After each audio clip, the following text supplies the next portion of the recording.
Okay, welcome back to part 2 of our Oc Roundtable. We're going to start with our first viewers question of the day. And this is from Coach Mccusker, who coaches the Oxford Lancers. And his question is there one scheme or concept in your playbook that you used to have, but you don't have in there now? Why did you take it out? Yes. Wow. Okay, that was affirmative, Andrew. Go for it. Inside zone. Put it in the bin. Terrible. Then throw it in the other bin. And then let the bin man take it away. Why? Right, go on, answer the second part. Yeah, you go on. Yeah. No, Why? I didn't know I had to follow it up. Hey, why? Yeah. So the thing that I noticed with and working at university where you're developing rookie linemen and at the senior level as well, where sometimes the linemen take a lot more developing because the defense get more of the athletes. I found that teaching an inside zone double team to a linebacker to be one of the hardest and most time consuming things to do, because I feel like there's two aspects to it. First, you need to be able to move a defensive lineman, and there was a point where you'd be watching tape and you've got two guys who have got four hands on a D lineman and they're going backwards or they're just getting stalemated. So you never get to go off to the second level on that.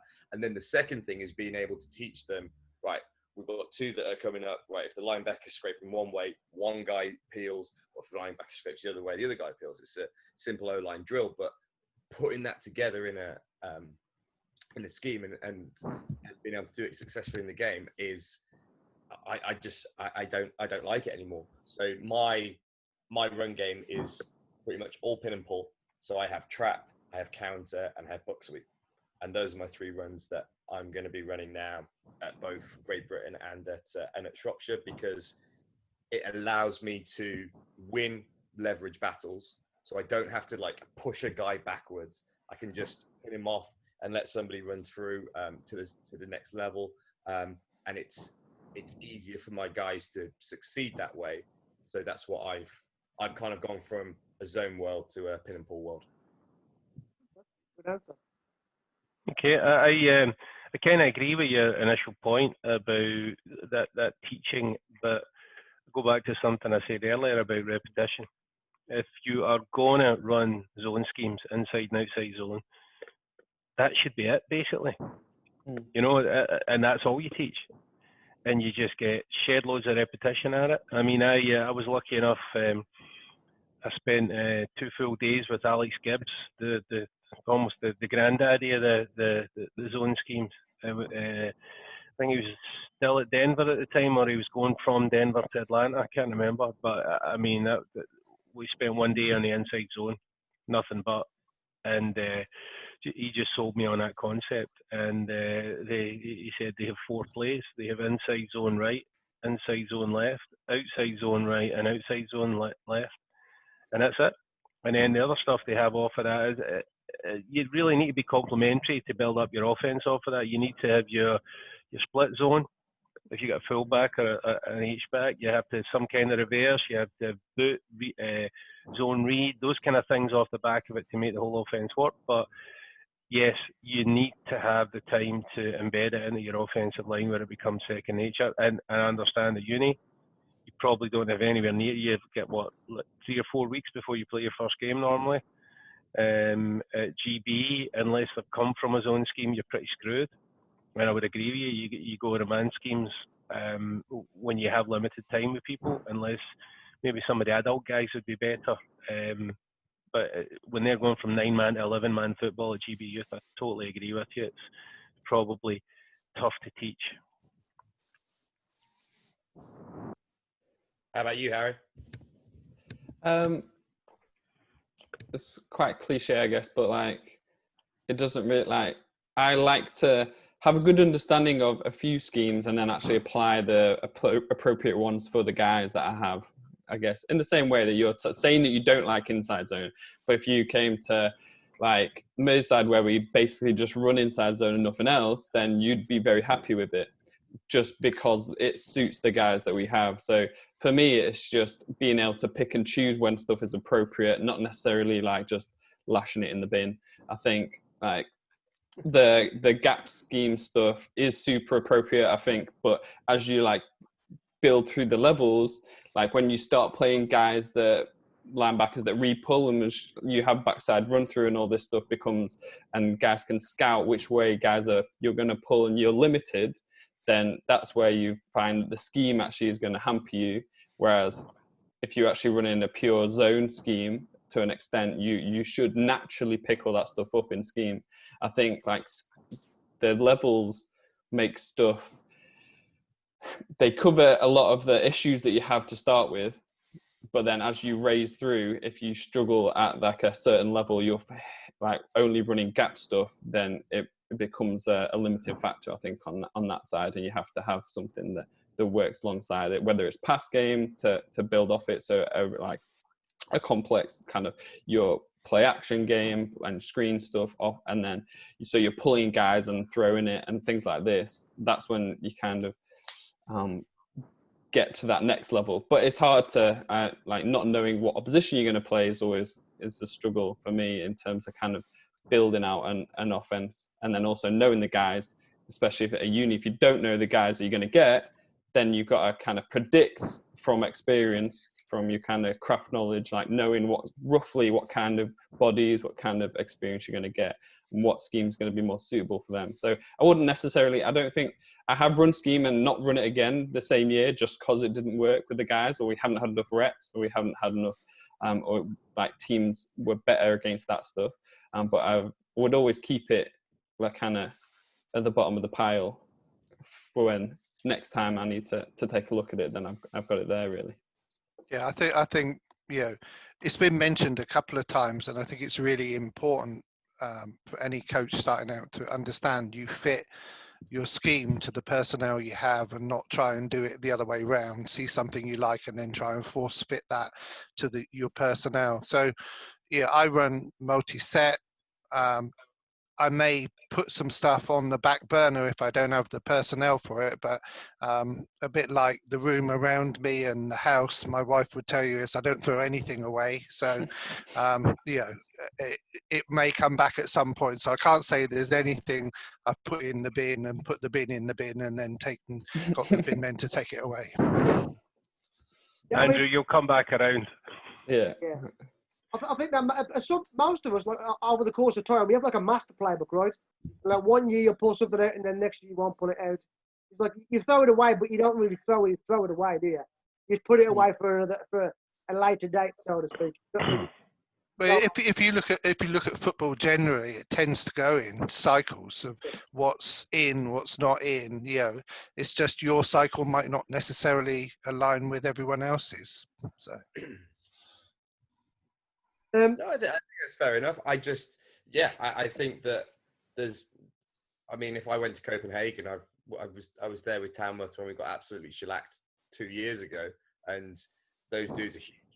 So you would probably notice that you could do certain things, and I think it is all representative to the level that you play at, and the guys that you have in front of you, for sure. Plus you got Calvin, who's also. I mean, yeah, that's no slouch there, QB. Young Calvin there. No, Calvin's great athlete. We just didn't have him enough. Just COVID just killed their chances. We're starting to get him working within the scheme, and then that all fell apart because of the virus. But we didn't get beat though. We didn't lose a game. So no. Shortened season, though, wasn't it? Shortened season. Okay. Next question, what is your biggest self-teaching moment, or the biggest mistake you've learned the most from? That wasn't aimed at you, Morgan, but you're always good for this answer. I know this I know. No, I'm not going. Can I? I'll come in later. All right. Can I jump in with this one? I was privileged in 2004, I think it was, that I got to spend time as a short-term intern at Kansas City Chiefs when they had the best offense in the world at the time. They had Priest Holmes, they had 3 or 4 Hall of Fame offensive linemen, Tony Gonzalez. They were just stacked everywhere in offense. Dick Vermeil was head coach. Mike Solari was the offensive line coach. They had Al Saunders was offensive coordinator. I mean, they were stacked everywhere in offense, and it was awesome. And I spent the first day or so walking around with my mouth open, just watching these guys work. And then when I started concentrating on what they were doing, every single one of those coaches spent probably about 70% of their time on ensuring their players were executing the same fundamentals I was teaching to kids coming in off the street at 16 years old in Glasgow. You know, and it just the reason that Willie Rofe was in the Hall of Fame and Mike Solari won some Super Bowl rings and Vermeil is who he is, because they ingrained that into people. And for me, it was a reaffirmation that spending that time with everybody from grassroots level guys to all pros on the fundamentals, it was just the most important thing. And certainly that was something that underlined to me that I was doing the right thing, and I was focusing my energies in a lot of the right places, and that was superb. I think for me it's more of a mindset that's been my greatest teaching moment. So I listened to a podcast called the GM Shuffle, which is like Michael Lombardi, the old Cleveland Browns and New England Patriots GM, and he talks a lot of nonsense most of the time, and he just wants to talk about The Sopranos and stuff and anecdotes like that. But there was one thing that came out of it, which was when he was at Oakland, the conversation after a game was, why did we lose the game? And as an OC, if you don't, sometimes you take things very personally when you're calling plays and stuff. So I've lost 2 explosions, which my close friends have reminded me about on many occasions. But I would only attribute one of those down to me as being like things that I have done that I've lost the game. So we're driving against Bath. We're trying to see the clock out. I call a pass play that gets pick 6. That's me. That's the reason we lost the game. The second one, I make a mistake in the 2-minute drill and I don't get the balls clocked. That didn't lose us the game. Things that happened before lost it. And it's about being able to rationalize what's going on in a game and say, well, what was the reason for things? Because individual plays don't lose you a game. Individual moments, there are things that build up over time that you have to look back on and be philosophical about. And I think that's listening to that and then applying it back to my own coaching experiences meant that I was able to think a little bit more clearly about things that I've done and things that I need to do better.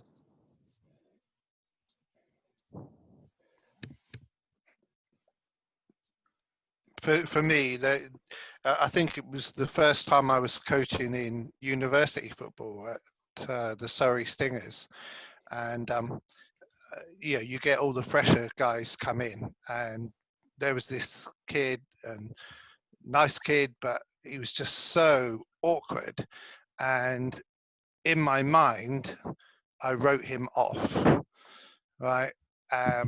And it taught me a lesson never to do that, because the kid kept working.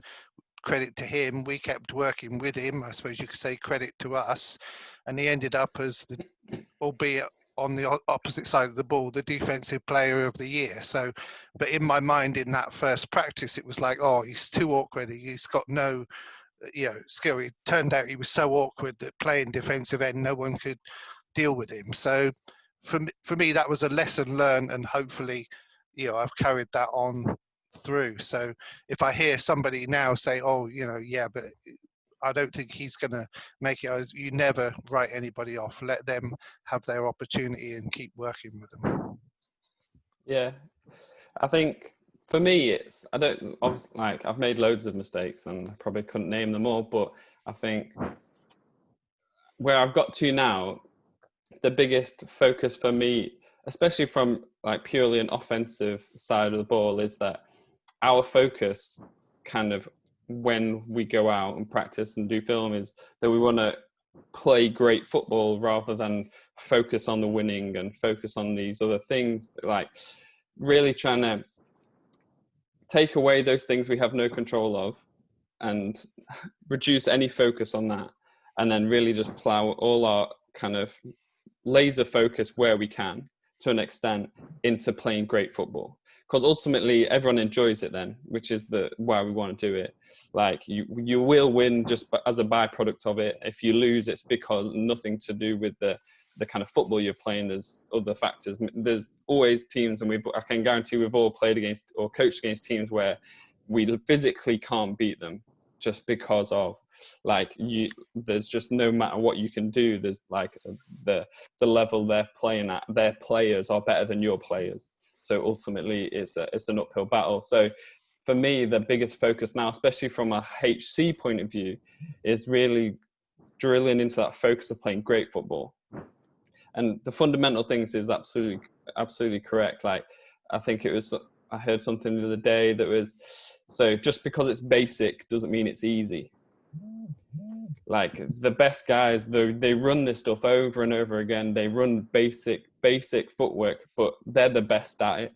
And that's why they're the best players. So the fundamental stuff leads to great football. So for me, it's just refocusing, not on the winning, not worrying about kind of the result, but really focusing on the performance, like aiming for good football, great football as the overall goal, not a win or a loss.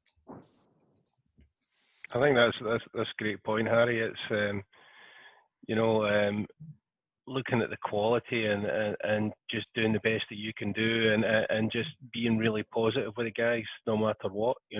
Just this instilling that in them, that the harder they work, the more successful they'll be as a byproduct of that. Yeah, I like that.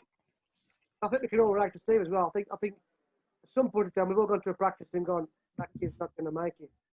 I think we can all relate to that and been proven wrong in a lot of cases. Some cases you're not, but we've all been there and rolled a guy off before he's even took a snap. And I'm as guilty as the next man of doing that. I've got to be honest about that. And I think sometimes those are the most enjoyable things I've had coaching, is when I see someone a year or two after they started and I thought they were going to be done after the first rookie session, especially at uni ball, and you see, and normally they'll end up playing O-line or something, and then you're actually watching guys on film doing this complex stuff that you've taught them and their techniques perfect, and just that one rep though. Do you know what I mean? That's all it takes. And that's kind of a lot of the fulfillment from coaching, is when you see those moments. We used to have this scheme where, so in our pass protection, we'd have it where, so we call it 3-man out essentially. So it's half slide. So if the guard has no one come through so we slide into the one tech. If the guard has no one come, he's going to pull to the other side to try and find work in our pass pro. And this guy he's so stupid, do you know what I mean? He was just one of those guys who's complete space cadet. But then you watch him on film, first play of the first game against, and we're playing Nottingham, who are they have a couple of American guys, and I think Pat Day is playing for him and all this. But he just goes bang, pulls across, and then nails the linebacker. There's blitzing off to the other side. You're like, how has this ever happened? But it's all those guys. The surprise, I think, for me, that's like some of the best moments coaching. And the thing that I kind of think about, and I talk about it a lot when I'm doing like the level 1 and 2 BAFCA stuff, is we're a service industry. Like we're OCs, and we want to pretend like we're the NFL coaches and stuff like that. But we have guys paying to play the sport who maybe don't see the field, and if it's best 11 on the field for 4 quarters, don't see it. But even if we know that they're not going to make it, we still have to develop them. We still have to get them to love the game, understand the game, get better at it, because they're committing their time to it. They want to pay their money for it. So we have to be as understanding and supportive as we are to the dudes that are going to be scoring touchdowns for us. And at the end of the day, with injuries, you never know when you actually might benefit from having put the effort in too. And I think, Andrew, you're both right. I think for me, I try and work really hard, and sometimes it's difficult if you're running scout offense for the defense, where you might have those second, third, fourth stringers guys in. It's really your job to coach those guys as hard as you coach the first 11 or whoever your group of. For me, as an offensive line guy, you're 6 or 7 guys that are probably going to see the field. It's that 6, 7, 8 guy who get all of their time on the scout team, and you have to spend as much time coaching those guys in that period as you do the first group. And you're right. We're there to service them. We only get any success as coaches if our guys can execute on the field. And Steve, you're right. You will have to play that 8th lineman in one of your games if you play a full season. So. Down to coaches. Anyway, question 2 of the viewers section is from Coach Ryan Baker, and he wants to know, how did you come up with your terminology? Was it borrowed from somebody else? Was it adapted from other places, or was it totally written from scratch? So, in your offensive playbook, how did you come about your terminology, and how did you acquire it? And how do you do it? Basically, Mine is completely stolen. Yeah. So we use so the offense that we run is so we ran it at Karlstad, which was so the American coach we had there coached at Southern Oregon.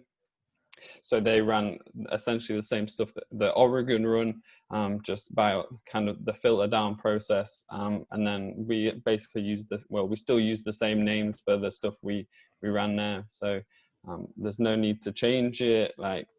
But yeah, we just pretty much ripped it all off, changed some of the Swedish words to English words, and then just went with it.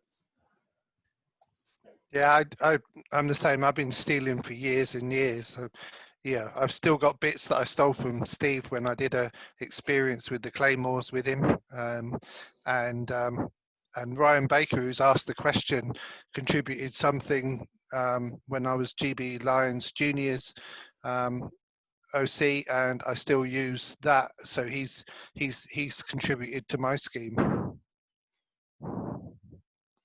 Yeah, I mean, I'm the same. I mean, I don't think anybody here or anybody who watches can safely say they've invented anything on offense, unless you're in the room with Paul Brown and those kind of guys. You probably haven't come up with anything in this game.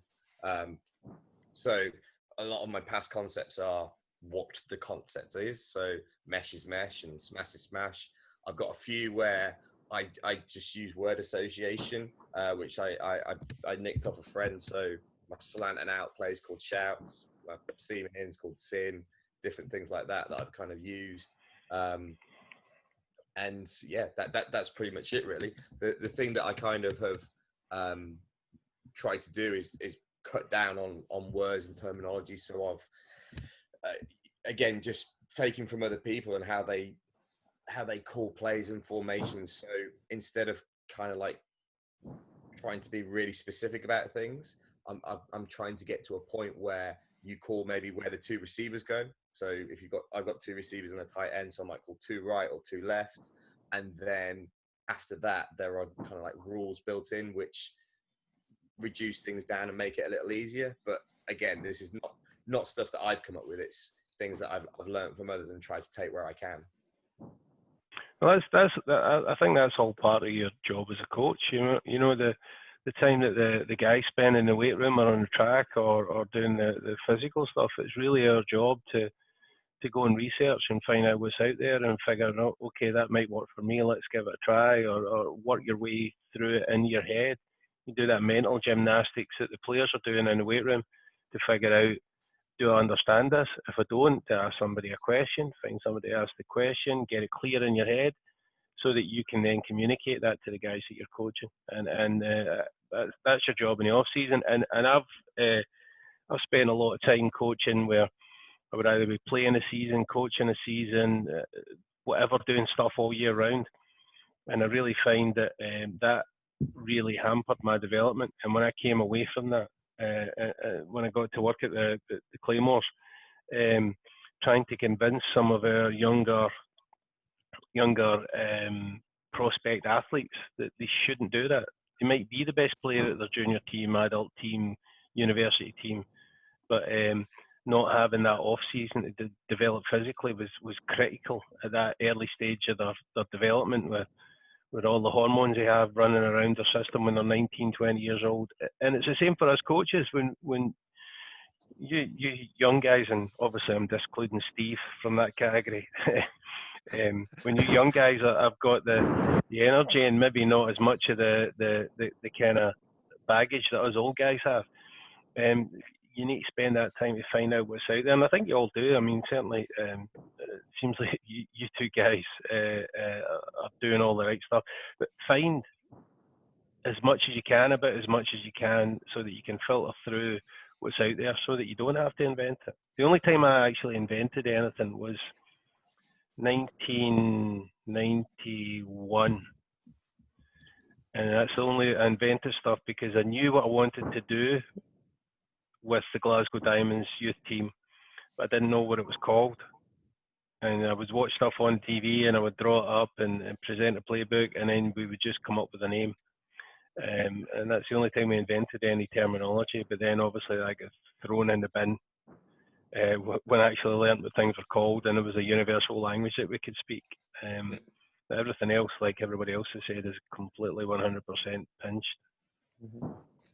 I think one thing I would say though to the younger guys is never stop learning. I think the day I stopped trying to improve or learn something new. I mean, I've spent some time last 2 years at USF, and I'm there to pick stuff up the whole time. So I don't think I've arrived at my destination. The time I think will be probably the time to quit. Yep. We're addicts, Steve. We're addicts. Yeah. Next question. What do you feel is the #1 pitfall for an offensive coordinator?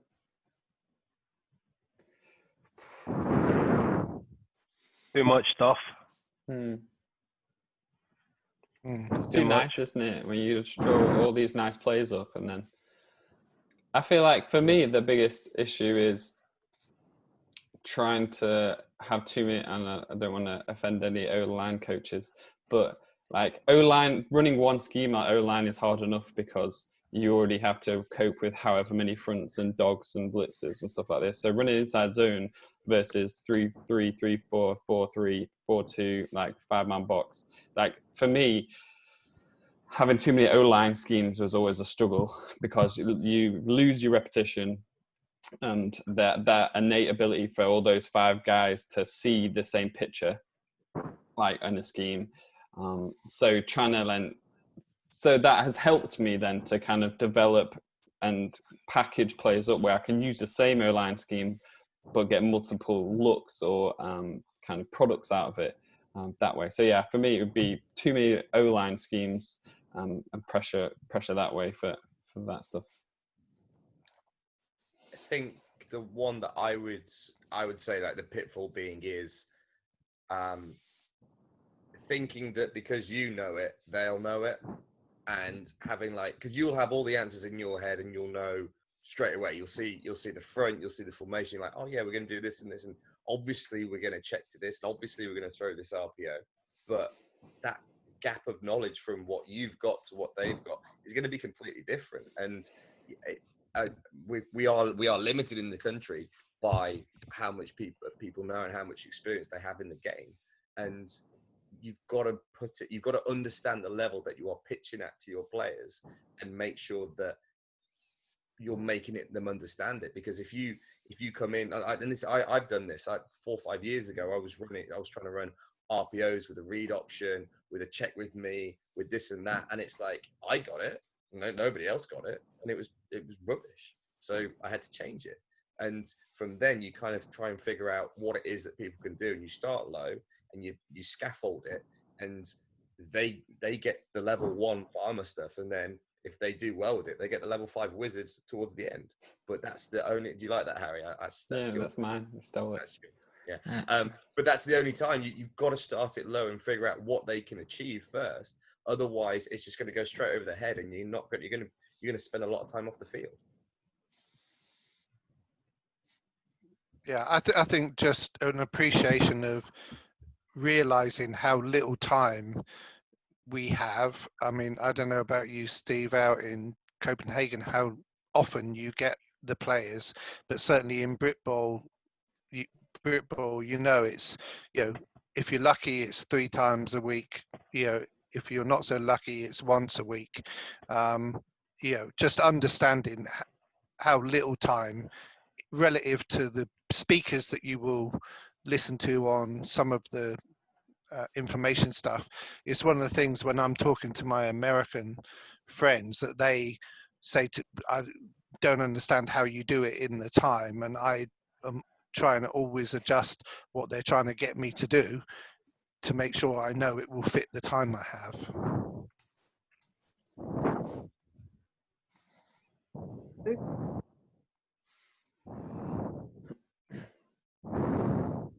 Yep. Too much stuff. I mean, I made that mistake at, when I was OC at GB Lions in 2010. We had a lot of stuff and a lot of formations, and partly that was because we didn't really know what we were going to get. We had about 18 months before the tournament, and the personnel probably changed in offence about 75% over the course of that 18 months. And it came in with a lot of stuff, but if I'd have pared that down, we'd have probably done a little bit better. But at the same time, especially Andrew, if you're coaching that youth under 19 team, you're probably going to get a lot of turnover in the people you're going to have. So paring things down as early as possible is probably key.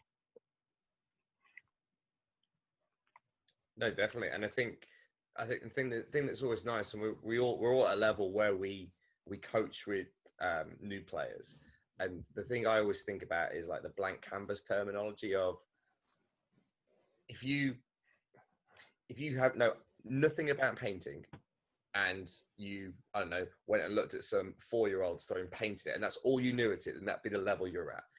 But if the first thing that you ever looked at on a painting was some Van Gogh or fancy thing, then that's the level that you'd understand. So when you're teaching your stuff, if you're teaching it well, if it makes sense, and if it's fundamentally sound, if it works, that's the base level that your players will get, and then they'll build up from it. But if you're teaching them stuff that doesn't make sense, or it's too confusing, and that's what they're trying to figure out as their first introduction to football, then you're never going to develop them as a player.